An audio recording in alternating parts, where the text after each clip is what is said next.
मेरे भैया वो जो सफेद बाल थे उन बालों ने इशारा कर दिया उत्तानपाद से। आज उत्तानपाद जो है दादा ध्रुव को राजा बनाने के बाद आज उत्तानपाद जंगल पर चल देते हैं भगवान की तपस्या करने के लिए। इधर हुआ क्या, जब ध्रुव वहां गई राजा बन गई। एक दिन की बात है परीक्षित जी, जो ध्रुव का छोटा वाला भाई था उत्तम, वो महाराज घोड़े पर सवार होकर के, परीक्षित जी घोड़े पर सवार होकर के आगे बढ़ा और भ्रमण करने के लिए निकला। तो रास्ते में क्या देखा, महाराज एक कुबेर की लड़की थी। जैसे ही उस कुबेर की लड़की ने उत्तम की सुंदरता को देखा, आज वो लड़की उत्तम पर मोहित हो गई। कुबेर की लड़की रथ के सामने आ गई। उत्तम ने रथ रोक दिया। जैसे ही रथ रोका, नीचे उतर करके आई, झपट करके कलाई पकड़ ली और कहने लगी उत्तम, हाँ मेरी एक बात। अरे क्या कहना चाहती हो, साफ साफ कहो। मेरी बात सुनो, मैं तुमसे शादी करना चाहती हूँ, क्या तुम मुझसे शादी कर सकते हो। महाराज उसी समय उत्तम कहने लगा, क्या कहा, भला मैं, अरे मैं तुमसे कदाप शादी नहीं करूंगा, क्योंकि मेरा अभी एक बड़ा वाला भाई है, उसकी शादी नहीं हुई है। पहले मेरे भैया ध्रुव की शादी होगी, इसके बाद में मैं शादी करूंगा। महाराज आज वो कुबेर की लड़की कलाई को पकड़ करके सामने बैठ गई और कहने लगी उत्तम, अरे उत्तम ये तुम मुझे छोड़ करके चले गए ना, अरे तो मैं अपने प्राणों को गवा दूंगी। मेरी बात सुनो उत्तम। क्या, अरे चले गए जो छोड़ी, अरे तुमने ना नहीं जी पाऊंगी।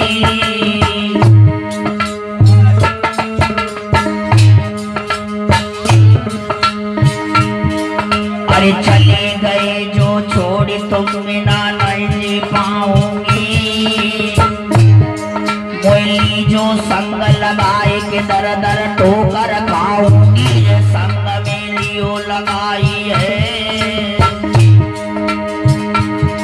अरे मानो मेरी बात, बनूं मैं नारी तुम्हारी है, करूंगी जो भी मैं घर में, अच्छो बुरो करूंगी, नहीं कुछ कहोगी आंगन में। महाराज कलाई को पकड़ करके समझाने लगी वो कुबेर की लड़की कि यदि तुम मुझे छोड़ करके चले गए तो मैं अपनी आत्महत्या कर दूंगी। महाराज इसमें दोष भी नहीं है दादा उस कुबेर की लड़की का, क्योंकि एक विद्वान कहता है या बीमारी ऐसी है, हाँ या बीमारी ऐसी है जिनका को लगी है ना तो ना खाना अच्छो लगता है, ना तो नींद आता रात में। महाराज कौन सी दशा, अरे प्रेम बुरी जंजीर पीर तुम झूठ मती जाना, जमीनाई जात कछुपी सबुरी बीमारी जाए जाना, हमेशा दिल पे दिल धड़के और बुद्धि करे न काम कले, जो बिन प्रेमी तड़पे रे हराम खाना पीना होवे, और दिन में पड़े न चैन राति को नींद न।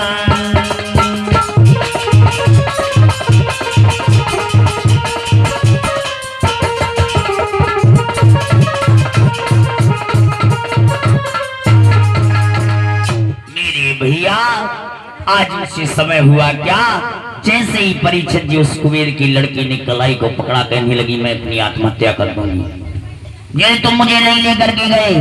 तो महाराज हुआ क्या, आज उसी समय उत्तम उस कुबेर की लड़की को रथ पर बिठा करके बड़ी हंसी और खुशी के साथ अपने महलों पर लेकर के, इधर जब रात्र में पता लगा महाराज कुबेर को कि मेरी लड़की को उत्तम लेकर के चला गया है, तो क्या किया परीक्षित जी, उसी समय जैसे ही पता लगा तो महाराज आधी रात के समय वो कुबेर भागा जहां पर उत्तम शयन कर रहा था। प्रसाद लेते जाना मैया।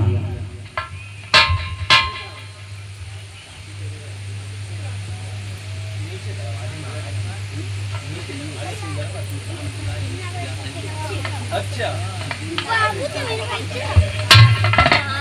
महाराज इधर हुआ क्या परीक्षित जी, जब महाराज रात के समय कुबेर आया, आज उसी समय जहां पर उत्तम शयन कर रहा था, आधी रात के समय महाराज कुबेर आकर के जैसे ही उत्तम के पास में पहुंचा,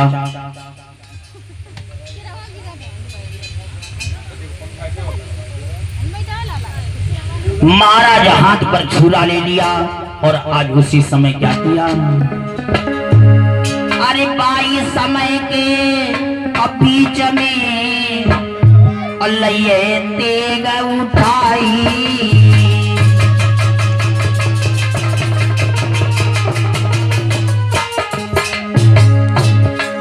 अरे तेग उठाई के पापा पीने, तेग उठाई के पापा पीने उत्तम के नहीं चलाई।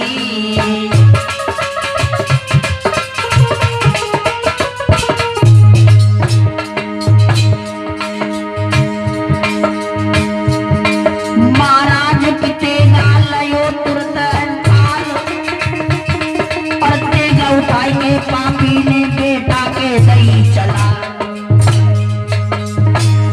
भैया विधिगतीय परंपरा कहानी दूजी नहीं बनी, भैया विधिगतीय परंपरा कहानी दूजी नहीं बनी।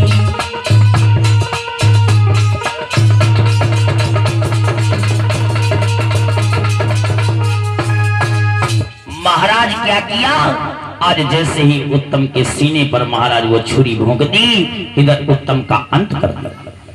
जब उत्तम का अंत हुआ, इधर महाराज जब ध्रुव को पता लगा मेरा भाई था वो मारा गया है, अब ध्रुव और परेशान हुए।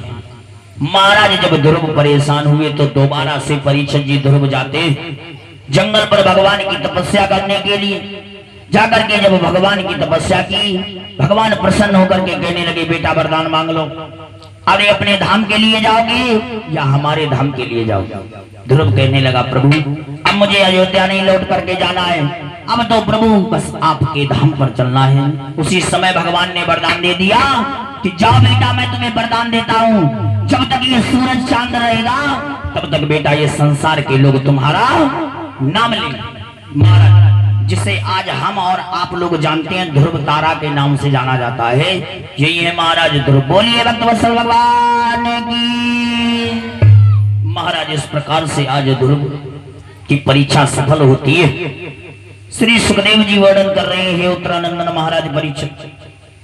इधर महाराज ध्रुव की ही तपस्या नहीं बल्कि अपने देश में ऐसे ऐसे महाराज राजा महाराजा हुए, ऐसे ऐसे महाराज बालक हुए जिन्होंने धर्म के रास्ते पर चल करके अपने समाज को आगे बढ़ाया, अपने माता पिता के नाम को रोशन किया।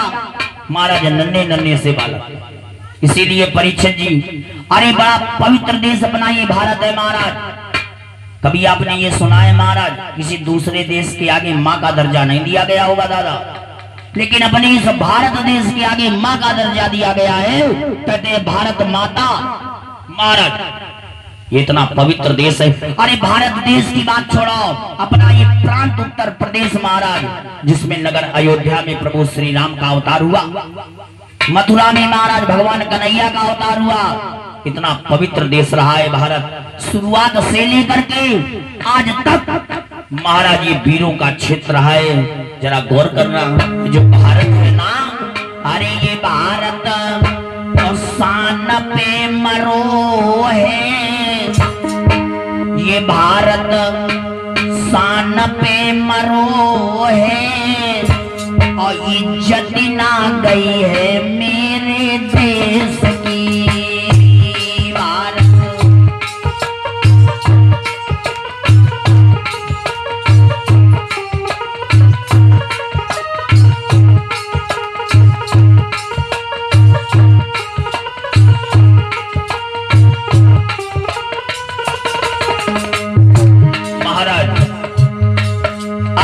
झांसी की रानी को देखो अमर करी गई झांसी।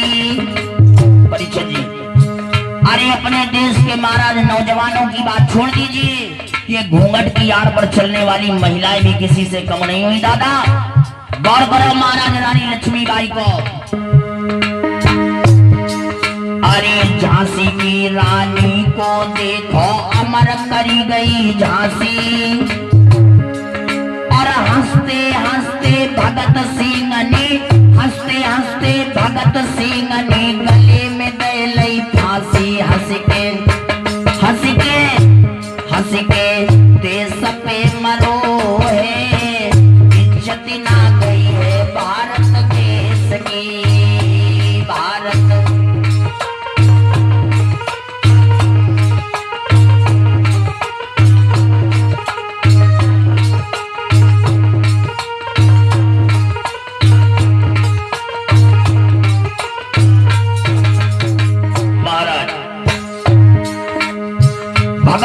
को महाराज फांसी का फंदा दिया गया। हंसते हंसते भगत सिंह फांसी के फंदा में दादा झूल गए।